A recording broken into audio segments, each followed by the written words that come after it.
Today, we're diving into one of the greatest legends of all time, the story of King Arthur.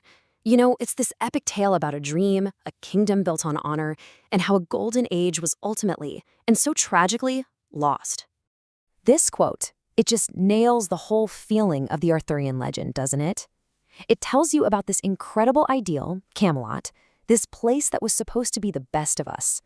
But you can also feel this sadness in it. This hint that this perfect world couldn't last, and that its end was just as epic as its beginning. So, let's see how that dream got started. All right, so our story starts with a kingdom forged in hope. But to really get why Arthur was such a big deal, you first have to understand the world that was so desperately waiting for him. A broken Britain that was just crying out for a hero. So picture this, a Britain with no real leader. The stories call it the Dark Days. You've got raiders sailing over from Denmark and Germany, just burning and pillaging. You've got local chiefs fighting each other. Some of them are even turning on their own people. It was just a time of constant fear and violence, a kingdom totally fractured and bleeding out. And then, just like in the legends, a prophecy comes true. A young squire, Arthur, pulls a sword from a stone, and bam, he's the rightful king. He grows up to be a leader who's described as, stern to wrongdoers, but gentle to the good. And he was going to need both of those qualities for what came next. Uniting the entire kingdom, driving out the invaders, and finally bringing peace to a land that had only known war. So now, we get to the good part, the golden age of chivalry. With the kingdom finally united, Arthur wasn't just building a country, he was building an ideal. This was the birth of Camelot and its legendary fellowship. A whole new era was dawning. And right at the heart of this new age was the code of chivalry. Now, this wasn't just some rule book for fighting. No, this was a whole moral system. It mashed up the military ideas of bravery and loyalty with Christian values. It meant a knight had to be an honorable protector of the weak and courteous to everyone. It was an ideal that would literally echo for centuries. And look, these weren't just some vague suggestions. The Knights of the Round Table swore very specific oaths. They promised to show mercy, to defend people who needed help, and to never, ever fight for a bad cause, no matter how much they were threatened or bribed. This set an incredibly high bar for what Arthur expected from his crew. Together with his queen, Guinevere, Arthur created the most powerful symbol of this new age, the Round Table. And think about it, a round table was a pretty radical idea. It meant nobody sat at the head of the table. Every single knight, whether they were a famous lord or a poor squire, was an equal. This was a true fellowship of brothers, all united for one noble cause.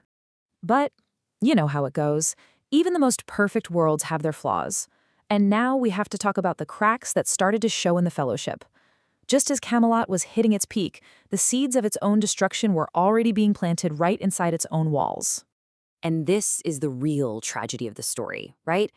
How does a golden age, built on these amazing ideals of brotherhood and justice, just fall apart? How does it all turn to dust and ashes? Well, the answer is complicated. And believe it or not, it starts with the best of intentions. It all kicked off with the quest for the Holy Grail. Now, on the surface, this sounds like the ultimate holy mission, but what it actually did was scatter all the knights to the four winds. The source material says the quest led to senseless duels that got a lot of the best knights killed. It's so ironic. In chasing heavenly perfection, they started the very real earthly collapse of the Round Table. So while the fellowship was breaking apart on the outside because of the quest, it was being poisoned from the inside. The story makes it pretty clear that the love between Sir Lancelot, Arthur's best friend and greatest knight, and Queen Guinevere was, and I'm quoting here, the pivot of its fall. This forbidden love created a fatal flaw right at the very heart of the court. And that brings us to the war between brothers. You see, all these hidden cracks, the jealousy, the ambition, that secret affair, they couldn't stay hidden forever. They were about to explode into open war, turning the Fellowship of the Round Table against itself in a brutal civil war. The whole conflict basically boiled down to two powerful families. On one side, you had the Orkney clan, led by Arthur's nephew Sir Gawain and his half-brother Mordred. The sources paint them as these really ambitious guys who were just jealous of Lancelot's fame. And on the other side, you had Lancelot's family, who were, of course, sworn to defend him and the queen. And the collapse, it happened so fast. First, Mordred and Gawain accused Lancelot of treason. Then they ambush him unarmed with the queen. But Lancelot is the best warrior alive, and he fights his way out, killing 13 of his fellow knights to do it. When Guinevere is sentenced to be burned at the stake, Lancelot rescues her, and that's it. The kingdom just erupts into civil war. Every single lord had to pick a side. The Brotherhood was totally shattered. Which brings us to the tragic finale, the last battle. This civil war was heading toward one final, horrifying conclusion. The dream of Camelot wasn't going to fade away. It was going to end with a sound of clashing swords on a field of blood. The final days just unfolded like a Greek tragedy. While Arthur is off in France chasing Lancelot, his own son, Mordred, betrays him and takes the throne. Arthur races back to fight him, but they actually try to make a truce. And then, in this moment of just cruel, awful fate, a knight sees a snake and draws his sword to kill it. Both armies think it's a signal to attack, and they charge into the final, horrific battle at Camlann. The scale of the destruction, it's just hard to even wrap your head around. The original texts say that at the Battle of Camlann, 100,000 noble knights were killed. The entire Fellowship of the Round Table, the greatest order of chivalry the world had ever seen, was wiped out in a single day. At the end of that terrible battle, only a handful of men are still standing. Arthur sees the traitor Mordred and just charges. He runs his son through with a spear, but as Mordred is falling, he strikes Arthur a mortal wound. The king kills the traitor, but it's too late. The kingdom is lost, and so is he. In his last moments, Arthur orders his legendary sword, Excalibur, to be thrown back into the lake where it came from.